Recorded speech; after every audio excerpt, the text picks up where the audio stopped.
अस्सलाम वालेकुम my YouTube family, welcome back to another vlog.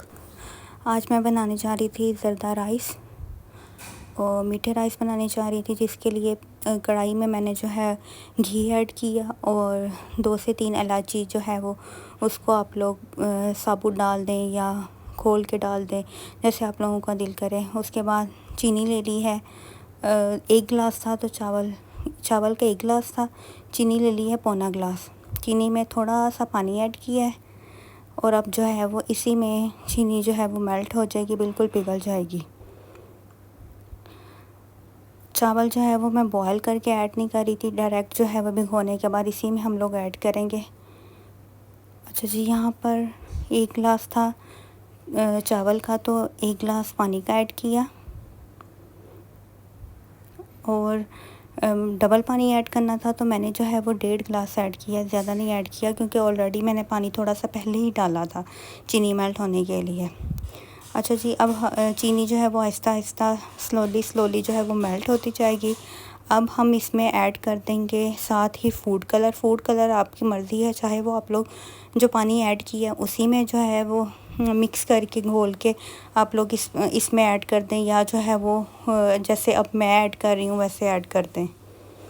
मैंने जो है वो डायरेक्ट ही ऐड कर दिया है पानी में। अच्छा जी, फूड कलर जो है वो येलो ऐड कर दिया है मैंने, ज़रदा कलर ऐड कर दिया। चीनी जो है वो बस थोड़ी सी रह गई है, तकरीबन जो है वो पिघल चुकी है, मेल्ट हो गई है।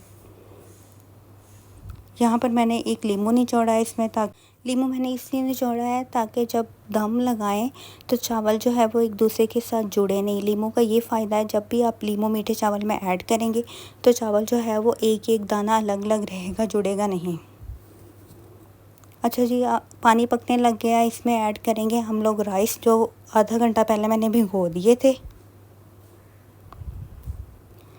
राइस जो है वो सारे ऐड कर देंगे और उसके बाद जो है पानी को पकने के लिए छोड़ देंगे। बिल्कुल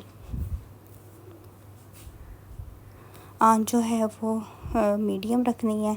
इसको मैंने जो है वो कवर कर दिया था कढ़ाई को। आप लोग देख सकते हैं कि चावल जो है वो पानी में पक रहे हैं।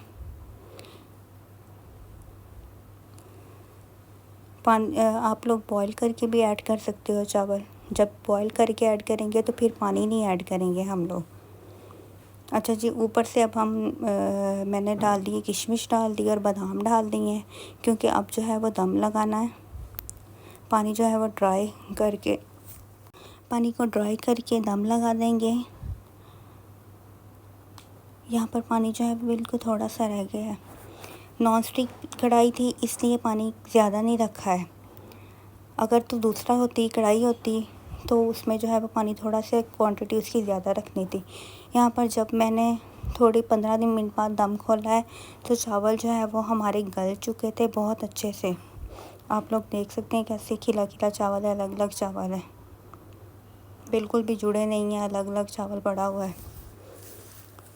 अगर आप लोगों ने ऐसे नहीं बनाने हैं, दूसरे तरीके से बनाने हैं, चावल बॉईल करके बनाने हैं, तो जस्ट आप लोगों ने घी में शुगर ऐड कर देनी है डायरेक्ट। जैसे वो मेल्ट होगी फिर जो अब बॉइल्ड राइस है वो उसमें ऐड कर देंगे। कनी रख के जो है वो बॉईल करने हैं चावल, तो वो चावल भी बहुत मज़े के बनते हैं। अच्छा जी, आज की वीडियो यहीं पर एंड होती है। अपना ख्याल रखिएगा। अल्लाह हाफ़िज़।